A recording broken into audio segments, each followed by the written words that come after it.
Good evening and welcome to Mindful Live. Good night and welcome to Mindful Live 316. I am your host Nathan Springer. Thank you for being here. It is the 27th of November in the year of our Lord 2023.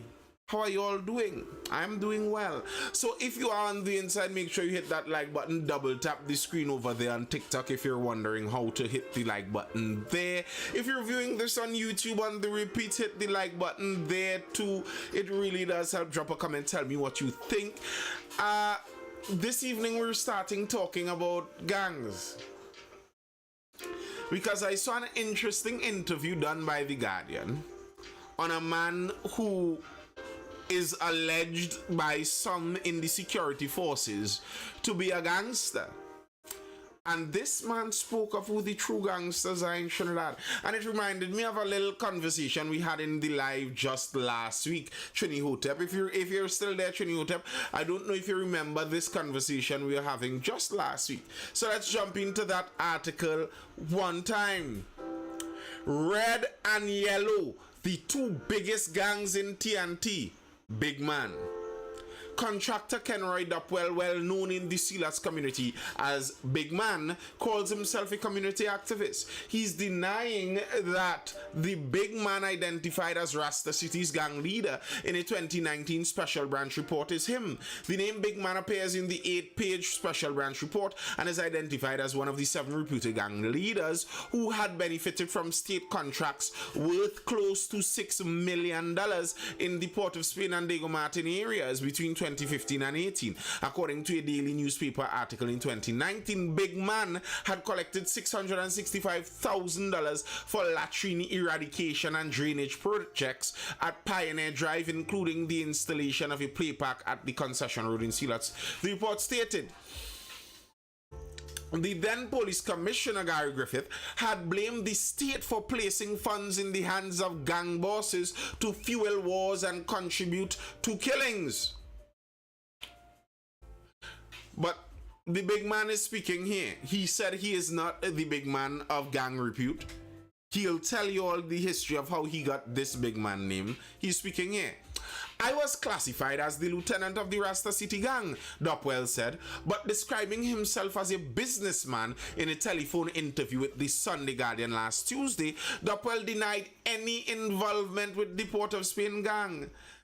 First truce has to be in Parliament with red and yellow gangs. The Sunday Guardian reached out to Dupwell following reports of peace talks with the gang leaders. Asked if these warring factions should call a truce, Dupwell said the first people to make a peace offering are the 41 MPs. Look how they does behave inside their parliament. So if that is happening in parliament, where it's supposed to have educated people, what do you expect to happen in the streets? What we're really doing is spinning top in mud. So the first truce has to be in parliament, where respect, manners and discipline are supposed to be. So when we are talking about 6 and 7 gangs, let me talk about the red and yellow gangs, because that is the two biggest gangs the country have.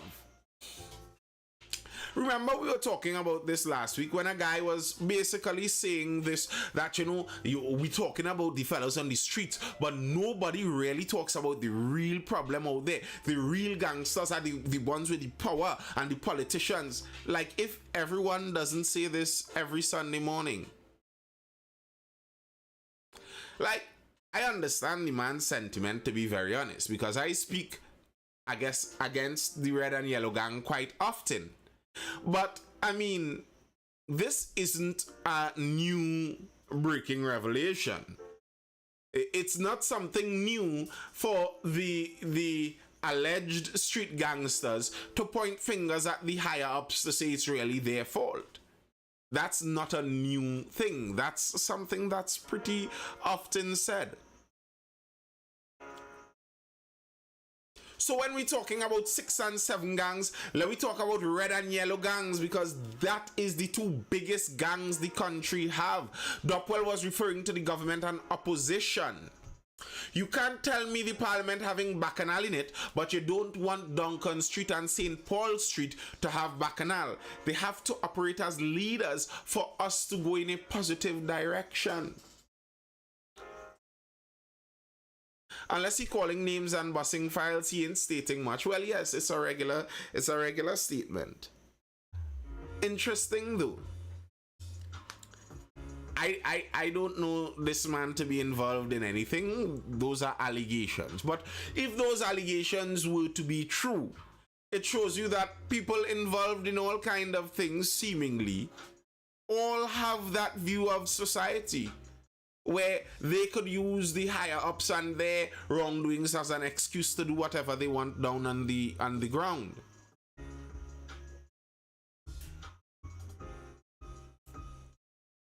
Dopwell 52 said that when he shifted to the Sea Lots hotspot area in 1992, he used to visit the basketball court to exercise, but never revealed his name to the residents. Residents gave him the nickname Big Man.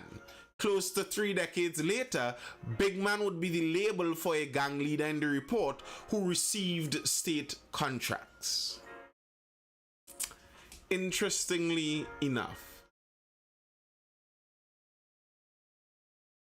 Dopwell told Guardian Media in 2017, listen to this interesting stuff, just interesting facts to understand about how Trinidad and Tobago runs.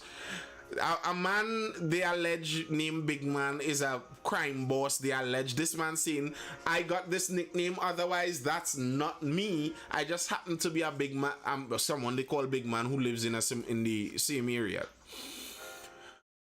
Dopwell told Guardian Media in 2017 that he was a director in 2 wholly owned state enterprises. Once you I want to make sure you all understand what wholly owned state enterprise is. That means the government owns and controls the entirety of this thing. In 2017, he told The Guardian that he was a director on 2 wholly owned state enterprises, the New City Mall and East Side Plaza, Port of Spain, which fall under the remit of the Ministry of Housing and Urban Development, once managed by then PNM Minister Marlene MacDonald. Whatever happened to her? Dopwell said he was discriminated against because of his personal involvement with Burke.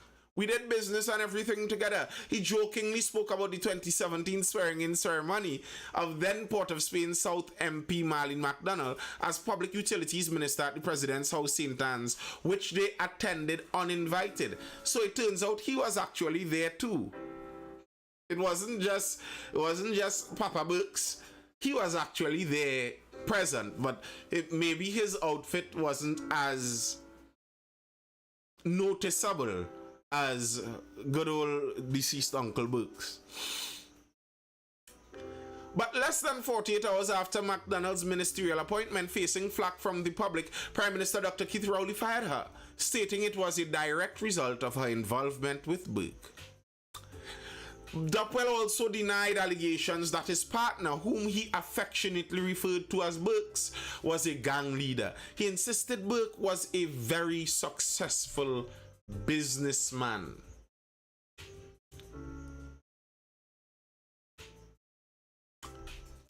Yeah.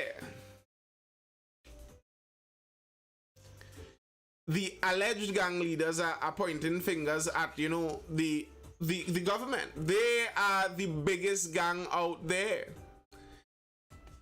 Even if you were to look at the guys on the ground, no, it's not just them. It's not just them. And on the note of biggest gangs, the idea of biggest gangs,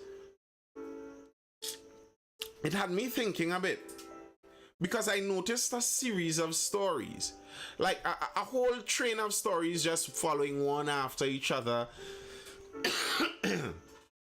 And it involved people in a certain community, a certain pretty close-knit community, and you're looking how they're getting off with allegations of wrongdoing after allegations of wrongdoing, and the reasons they get off seem very similar. All of the reasons, one after each other, seem very similar. It kind of reminds you, it's nearly like if you're reading a case back in mid 20th century New York, and you're looking at the bylines and you're kind of seeing a mafia story unfolding beneath the subtext of the bylines, as it were. Let's get into exactly what I'm talking about here. Let's get into exactly what I'm talking about. And tell me if you all see a trend arising here. Soldier suspected in Mayaro home robbery released. A 37-year-old soldier held for last Monday's violent robbery of a Mayaro family has been released from police custody, despite one of the victims previously pointing out the soldier as one of 6 men who tied up and robbed him and his family. Police said he failed to identify the soldier during a lineup on Saturday. However, investigators suspect that the victims fear for their safety following the attacks. Seems like the victims are afraid that... And I made a video about this. Usually when you get victims afraid, it's not one bad man oftentimes gets a victim afraid. It's when the bad man has people that work in consort with him. So he has basically a gang. The people who really get victims afraid are gang members, mafia men, mobsters, people who have a criminal network behind them. So even if you could somehow put this one away,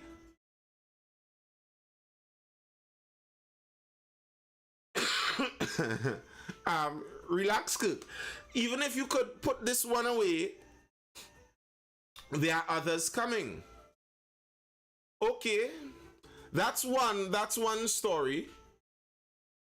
2 cops freed of stealing money during roadblock. Interesting. 2 police officers have been freed of stealing money from a man during a roadblock after the victim failed to testify against them. They were accused of stealing $2,500 TT and US $1,300 from the victim's wallet after they stopped and searched him during a roadblock in Warrenville, Cunupia on August 18, 2018. The officers were then assigned to the Cunupia police station, were charged with misbehaving in public office by the detectives of the Professional Standards Bureau. They were each granted $100,000 bail pending the determination of their case. During their trial, the victim failed to attend to testify against them.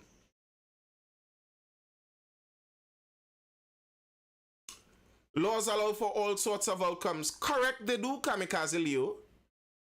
Yes, they do allow for all sorts of outcomes. But I'm hoping that you all have some pattern recognition ability. I'm not talking about all sorts of outcomes. I'm talking about a specific pattern. Okay. Mom devastated as 6 cops walk free in Maruga case. They willfully killed my son. I know that was a very high news case where the officers were charged with murder of 3 people down Maruga, and the evidence was really salacious. It seemed like a slam dunk to some extent. Their own partner was the one who pointed at them as being murderers. And then what would you know, halfway through the case, their partner decided that she didn't want to testify. One of the officers involved, WPC, testified that 2 of the friends survived the shooting. Clement, who turned state witness, said the victims were taken to another location and executed. However, Clement refused to testify during the trial.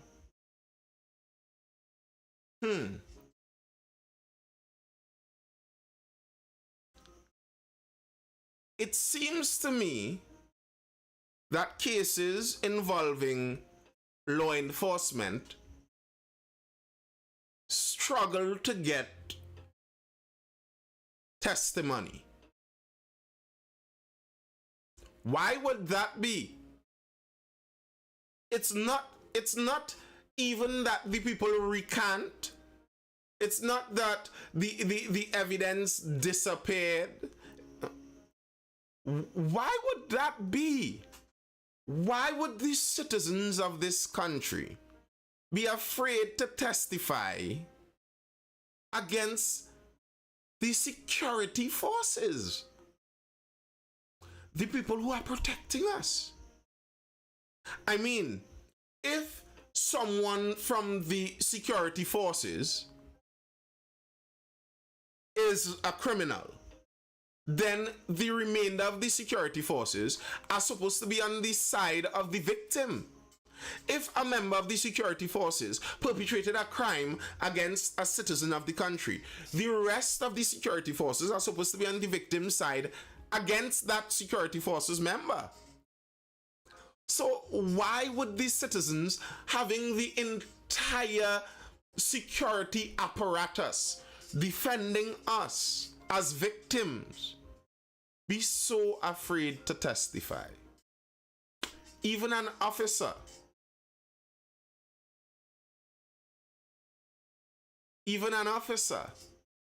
seems afraid to testify too.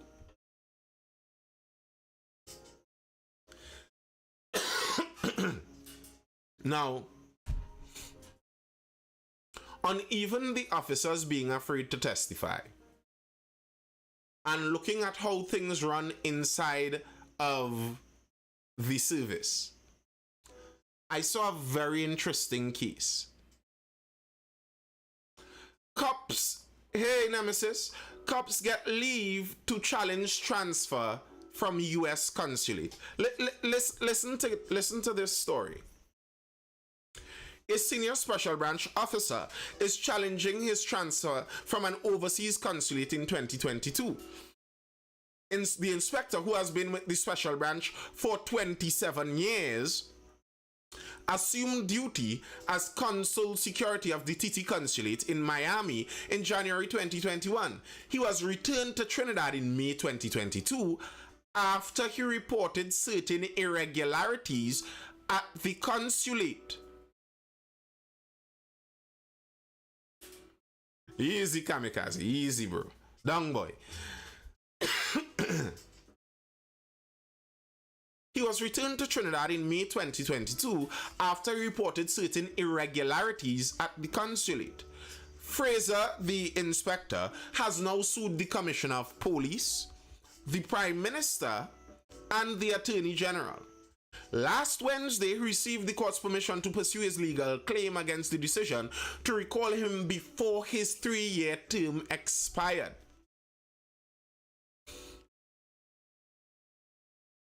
Apart from asking the court to declare his transfer or the revocation of his appointment illegal, Fraser also wants those orders quashed and a separate declaration that the respondent has and continues to act in bad faith. According to Fraser's claim, he was targeted in early 2022. His lawsuit alleged matters relating to the general security of the consulate were being done without established security protocol being followed.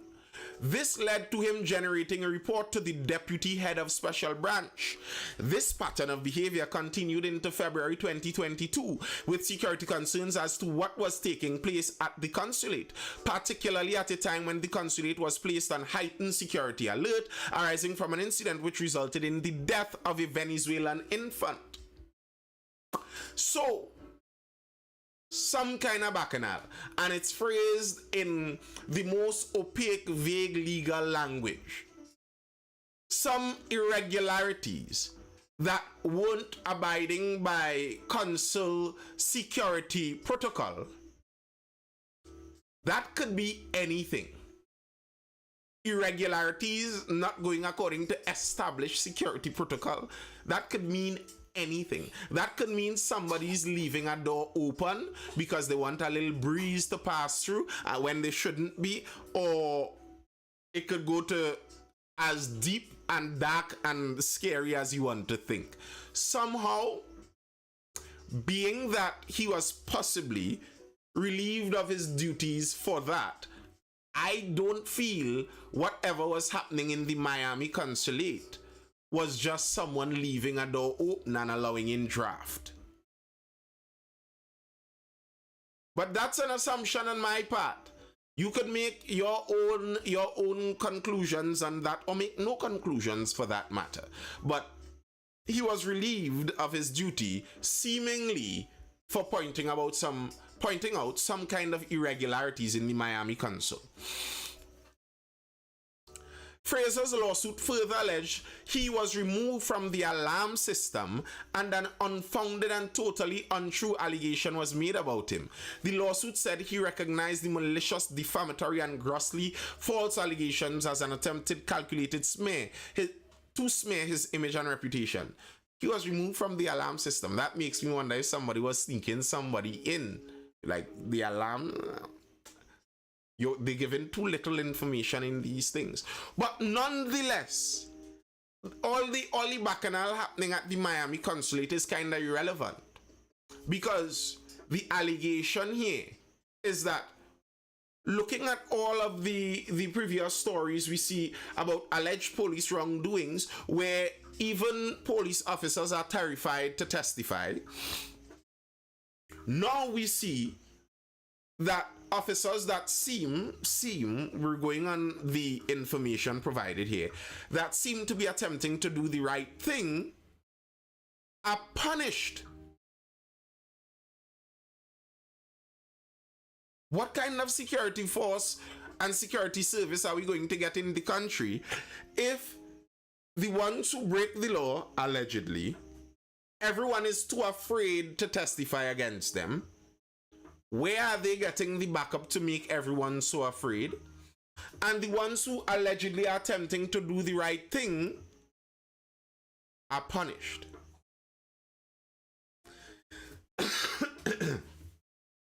Yes, little Miss Mediator, I saw that testimony in church. And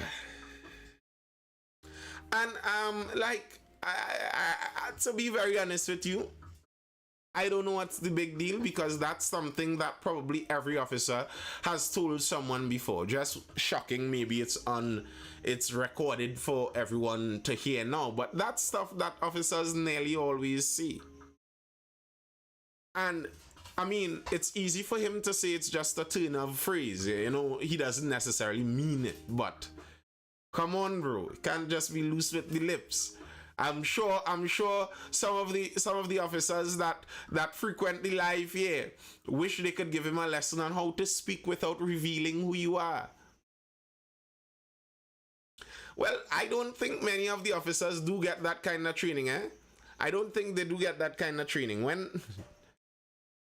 Sometimes when I hear some senior officers speak, you understand, they don't seem to get a whole heaping lot of training in communications sometimes. And on top of all of that bacchanal, even added on top of all of this, is controversy as 859 constables move up to corporal. Some officers promoted in error. There's a controversy brewing within the Trinidad and Tobago Police Service over the recent promotion of hundreds of police officers. Some of the officers were said to have been erroneously promoted, while others complained that while they met the criteria for promotion, they were bypassed.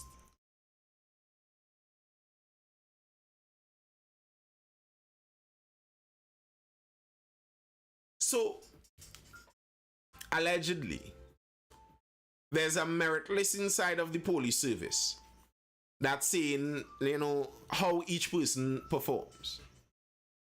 People who were above were bypassed for people who were below. There's talk now making it seem like it was a mix-up, a mistake. But I don't know if I am to believe that, because the promotion ceremony was held at the University of the Southern Caribbean Auditorium in St. Joseph on September 29th out of the media spotlight. The TTPS issued a media release 3 days later about the promotions with the accompanying photos of some of the promoted officers posing with the commissioner and other senior officers.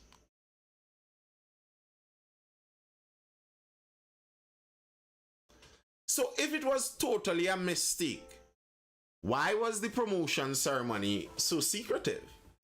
And then if you notice the mistake, why still promote the mistakenly placed officers? Right now, the place this is set at, almost surely, regardless of what happens, there are going to be lawsuits filed against the office of the commissioner. If she attempts to undo the promotion of the badly promoted officers, they may sue. If she doesn't put into place the promotion of the bypassed officers, I think they have already sued to some extent. What insanity is this? Miss Erla can't correct since she was 12th on her merit list. Well, maybe Miss Erla is attempting to do something like that. Maybe bypassing a certain amount of the merit list. I don't know. Because they're saying that usually the merit list is released before the promotions, but now due to some things, some investigation, they said, an audit they said they're doing, they can only release the merit list after all of the promotions happen. And it's still taking some time after. A very suspicious series of events.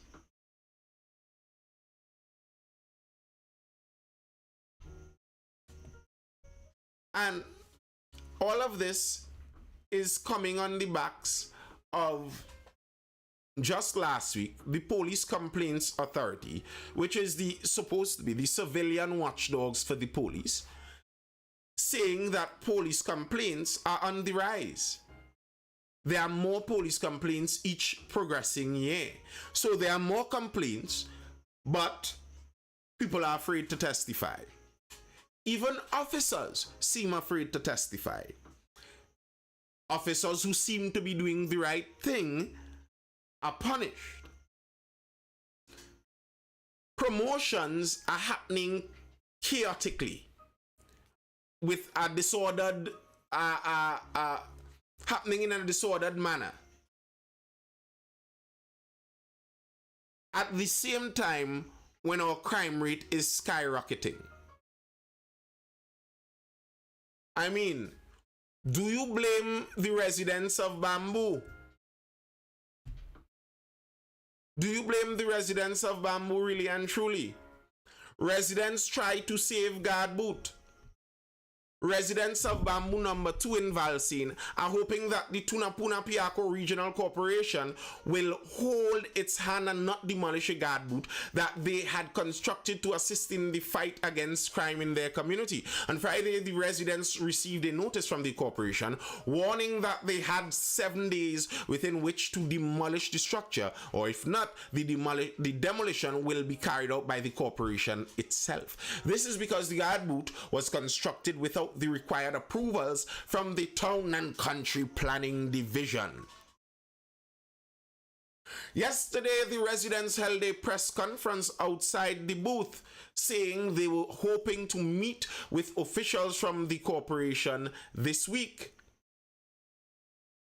If this takes place, they said they will attempt to have the corporation grant them more time to obtain the necessary approvals. President of the Bamboo number 2 Community Council, Jeremy Naipaul, explained that the residents were aware they first needed approvals before constructing the guard boot. However, because such approvals take such a long time, coupled with the escalating crime situation in the community, including home invasions, they took the decision to build the boot while the application for approval was pending. You know, the statement, it's better to ask for forgiveness than permission. In this case, that's the approach they took. that when we do it, then we'll seek the approval after, instead of looking for the approval while people get robbed by the day. And can you blame them? Would it make sense if your community is being pestered by crime right now and there's a potential solution for you to wait on the government, the same government that controls the police, the same police that allegedly people are too terrified to testify against, including other police officers, the same police where allegedly senior officer attempting to report bad behavior in Miami is punished for it. Yes, the same police service allegedly where the promotion is out of sorts, the senior officers are being promoted without proper process. Who knows what the proper hierarchy is now? The government that controls that police service is saying no. You can't get your guard boot yet because you have to wait till we approve you, maybe in the next couple years. I mean, if you're in that position, wouldn't you build the boot first too? That seems like a reasonable conclusion to me. And I think if the corporation really does demolish that booth, that is going to be so telling. That's going to be so revealing in how the government works. The government attempts to be the solution, but they create the problems and avoid alternative solutions. It's like some of the allegations that went around during the COVID time, where some people were saying that part of the problem, I don't know, Ali, that part of the problem is that governments were demanding only one solution for COVID. And I remember I admitted that I was no extreme anti-vaccine person, but back then that was part of the problem. That's what happens when governments take control. So they aren't telling you how to deal with the illness and the symptoms before it gets too bad. If it gets too bad, go to the hospital. Before that, get vaccinated. That's all. That's government style. One solution and forget about the others. Similar here. We, the government, will take care of you. We will get the police to work. The police are dysfunctional right now. But don't worry, we will get the police to work. No. Don't go and solve the problem yourself. Don't solve the problem yourself. Wait for the government. Okay? Wait for the government. You're getting robbed. Murdered. Wait for the government now. Come on now. Let's not be too industrious and independent here. Let's not figure out things independently on our own. Let's wait on the government.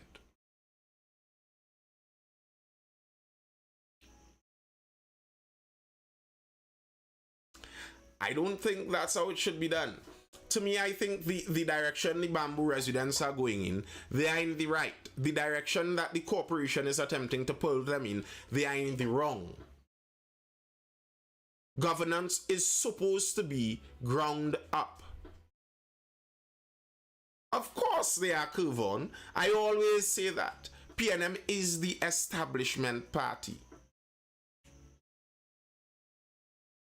What would be the ramifications of building the guard boot ahead of approvals in the first place? Well, legal ramifications. Well, the legal ramifications is that the corporation legally can demolish your structure. Legally. You can't do them anything, supposedly. If they demolish your structure, that's the ramifications. I mean, what the ramifications are, why they would enforce such a thing, if that's what you're asking, I would suppose that the corporation would say they don't want people to do things chaotically and helter-skelter. Like, you know how the promotion is going in the police service, the corporation doesn't want people to build buildings like that in such a manner. So they want to make sure you get approval, because what their argument might be is, if you can build just a random hut without approval there, what's to stop a vendor from building another hut over the road, and someone else from building another one, and someone else from building another one? And it's like the vendors at the side of the road in the city. I saw San Fernando mayor complaining about that recently too. When you allow one and the other, it can get chaotic after a while. But I think this is still something different in this case, because it's not here like just some random vendor building a booth to sell some food. This is the actual residents agreed to build a structure for their security. Like, it's insane to me if you were telling me that the residents of a community could come together and agree for something to the benefit of their community, and people on the outside who would not be affected negatively would cause them to not be able to do it. That does not make sense. Did the Sawati neighborhoods get town and country consent, or will their guard booths tacitly approved? Well, that's part of the issue that Mr. Inshan was raising, because there were other communities that did likewise. Personally, if I were to have a prediction, if I were to have such a prediction, I think the corporation will not demolish the structure, but we are left to see. King J868 says, so is it okay for Sealots to put up such or Laventil? Well, if the entirety of Sealots or Laventil could get together and do something like that, well, then fix up. But they don't need to do that, because random outsiders don't patrol into Sealots to rob residents by and large. So, I mean, Sealots and Laventil already have, to some extent, some of that. Do you go looking to make mischief in Sealots or Laventil? I don't think random people would even go and ring doorbells and run away in there. So, if they want to do something like that, I won't disapprove. You pull up at Pioneer Drive and someone like, what's your business in Sealots, sir? And I'm like, well, I'm going to the fish depot. I want to do XYZ, XYZ, XYZ. Catch some goldfish maybe. Okay, carry on. Here you go. What's the bother with that? If the residents of the community want it, it's not like they're forbidding police from coming in. That, as I said, that might actually make it easier for crime solving. You know who was there when certain things occurred. Now, I might have a problem if the state wanted to do that. Like, if the government wanted to set up something in my community to check everyone who is going and coming on the government record, I would have more of a problem with that. But a community personally doing that, to me, that's like at my gate. I am at my gate and I'm telling you, I want to know who's entering my property. I do not get what the problem with that would be, by and large. It's not a thoroughfare community where you need to go through bamboo to get to a place you're trying to get. No. If you're going in that road, you're only going in bamboo.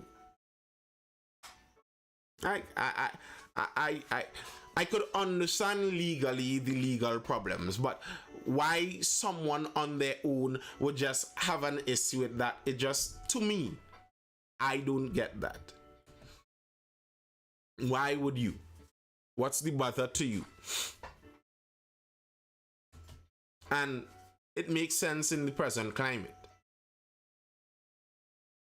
As I've said continually, a lot of the crime that is happening now is a kind of different sort of crime.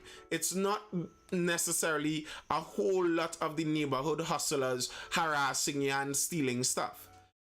It's roving groups, roving bands from outside coming into your community and doing things. I think that's something that could be stopped. And if it could be stopped, why would we avoid a community from stopping it? What would be the reason for that? And like, what's the intent of? I remember when we spoke about this last week also. Someone rose that same point. Like, what about if Lavantil or Silas do that? Like, what's the issue there? Do you think that anyone would be offended by that? Do you think if you go and ask the Bamboo residents if they would have a problem if Sealat residents set up a stop at the top of Pioneer Drive, they would have a problem? You think so?